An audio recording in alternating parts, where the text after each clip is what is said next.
Zombie survival is an extremely popular genre of game right now. Many people, myself included, believe this popularization came from the Arma 2 mod DayZ, which first brought the elements of a good zombie game into popularity. Zombies have been in games, according to Wikipedia, since 1984 as The Evil Dead on the Commodore 64. This game, ironically, was a survival horror game rather than a zombie massacre game, like I thought it would be. The game allowed the player to defend a house from a zombie horde like the Evil Dead film. However, that game was one of the few instances of the survival being used in a zombie game. Games like Left 4 Dead were simple run-and-gun games that encouraged the killing of undead. Personally, I found Left 4 Dead extremely boring due to this. It was basically Call of Duty, but instead of killing people, you killed zombies. But you may be asking, how does this relate to the current influx of zombie survival games like DayZ, H1Z1, War Z, or I guess it's called Infestation now, even though the crash reporter hasn't realized that. Nether, State of Decay, The Deadlinger, 7 Days to Die, and Rust. Okay, I guess Rust isn't a zombie survival game anymore, but it still fits into the genre, and Gary Newman even said that it takes inspirations from DayZ. Oh yeah, and the excessive amount of failed Kickstarters. Well, it shows that zombies are not in any way a new craze brought about by The Walking Dead or any other mainstream entertainment. Zombie games have been around since games have, but the zombie survival genre hasn't. Zombie survival, in my opinion, is a genre that includes 7 basic elements: food, water, weapons, PvP, zombies, loot, and survival. That's what diversifies it from games like Left 4 Dead. In order to survive in DayZ, you need to find food and water, or you'll starve to death. Or dehydrate to death? And in Left 4 Dead, you kill everything that moves and don't need to give a single concern to your character's health. So, if all these games are the same genre, what separates them? First up is DayZ. Well, DayZ is currently an early access game being developed by Bohemia Interactive, and they're all led by Dean Hall. Well, not Bohemia Interactive, but the team making DayZ. Because Bohemia Interactive also makes Arma 3 and Arma 2 and Arma and Operation Flashpoint and a bunch of other military simulators. As per the making of this video, the games are all in alpha except for State of Decay, so don't yell at me a year later saying, "Oh, they fixed something." DayZ's focus is to bring an authentic survival experience into a game with zombies and other players sprinkled in. Personally, I think this is one of the few games on the list with actual promise. The creator seems to know what he's doing, making sure that there is no metagame like microtransactions and the like. Also, it's running on the Arma 2 engine, which is good because it makes you feel like your character is weighty and real, rather than arcadey and light. There's no jumping around and running to dodge bullets, it's just real and serious gameplay. However, all the pros are also cons. The Arma 2 engine, while it feels weighty and real, also feels clunky and slow. Mouse acceleration is currently an issue that was promised to be fixed months ago, and it makes playing the game uncomfortable. Also, the game is extremely slow. Even on high-end systems, the game struggles to run above 20 FPS in cities, making, for me, it unplayable. But I'll try to stay away from bugs, since hopefully they should be fixed soon. Objectively, some of the mechanics are questionable. Dean says that he plans to add things like foot fractures to the game if the player isn't wearing shoes, but while realistic, things like this don't make for a fun experience. And that's a problem this genre faces. When you're trying to do something that simulates realism, how far is too far? We don't know yet, because this is a new era of gaming. Next comes H1Z1. It's being developed by Sony Online Entertainment, the creators of PlanetSide 2. People claim to be excited for this, however there isn't much going for it. So far, they have announced that the game will be free to play, which for the first second or so it sounds appealing, but after thinking about it, you realize that free to play means microtransactions. They've even said that microtransactions could include buffs, like speed buffs, to make your character run faster. This is absolutely idiotic and irritates me to no end. In a game like PlanetSide, sure, go ahead, make the game unfair. It's not like you lose all your stuff when you die.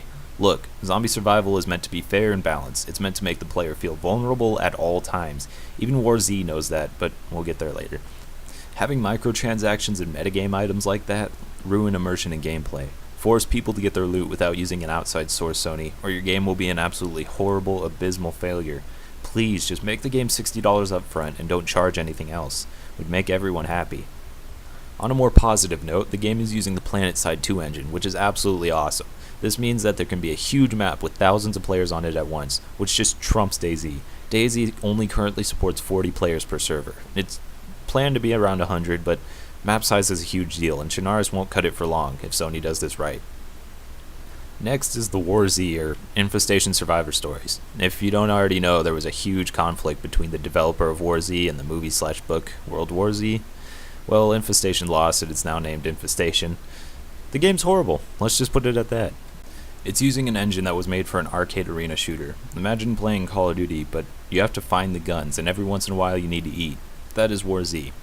The developers are extremely stupid, and I hope one day they pee on an electric fence. However, that all has nothing to do with the game. The next game is Nether, and I'll be perfectly honest, I haven't played any of it. But I have watched streams of it, and yes, I know it's not a zombie game in the traditional sense of the word, but come on, throw me a bone. From what I've seen, the game looks like a more polished version of War Z.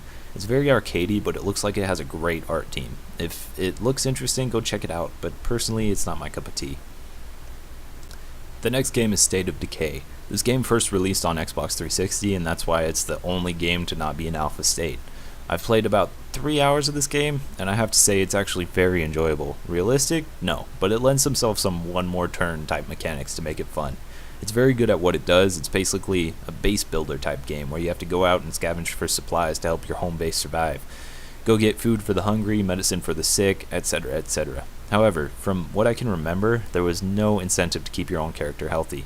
This is a game I can wholeheartedly recommend, even though some of the combat is a bit silly.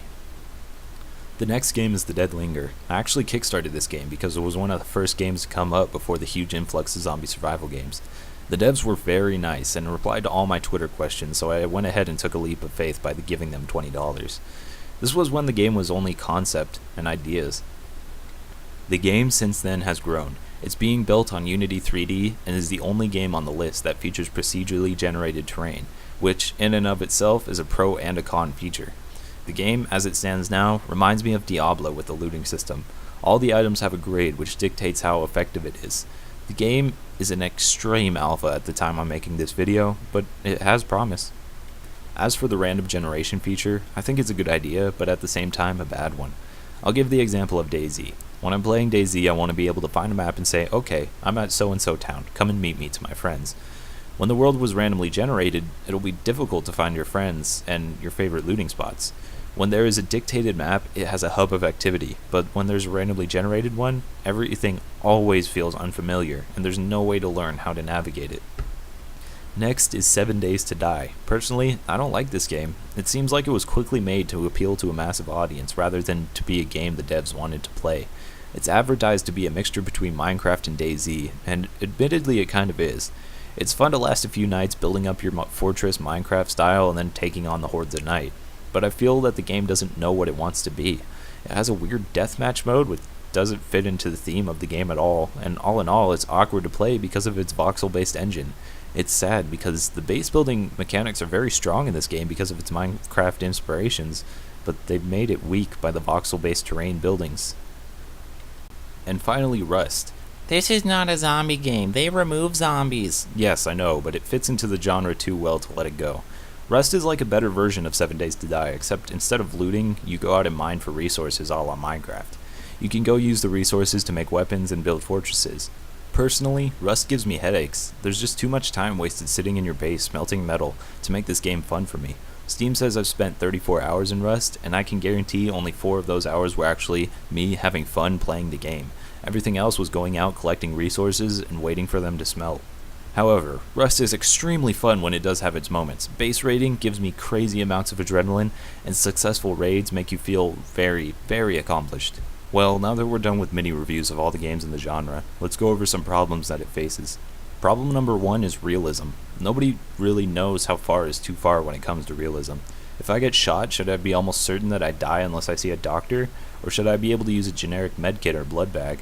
There's very little middle ground here, and I think we will all see soon what the correct answer is. Problem number 2 is persistence. Base building is a core mechanic that all these games strive to have, but when you die, should you be able to get back into your base to resupply from your collection of guns? If you can, then what's the penalty for dying? Death is permanent in games like these, and that's why player killing is so common. Problem number 3 is player killing. Why should I not kill this freshly spawned player? They're no use to me, so there's no reason I should let them live. There's no penalty if I kill him, so why not? That's the mindset of most players in these games, and there's almost nothing that can be done to change it without being intrusive. Well, I think I'm going to stop there for now. I had fun talking about all this stuff. It took me way longer than I'd like to say. Probably about 4 hours to record and write the script, and then 2 hours to edit all this. So if you like the video, like it. If you dislike it, dislike it, and tell me why in the comments, and maybe I can change things and make you happy. Subscribe so you can watch more videos of mine, or if you didn't like it, then maybe you shouldn't subscribe if you didn't like it, because then you would have to avoid videos in your sub box. Or maybe you should subscribe if you didn't like it, so you could see if I change it. I don't know. I might actually continue this, because there's a lot more I want to talk about in zombie survival games, but my name is Corn That Lefty. Peace. Oh, and also, all the videos I used were not mine, so if you want to find the sources for all the videos, links are in the description. And if I'm not lazy, I might post which links go to which places.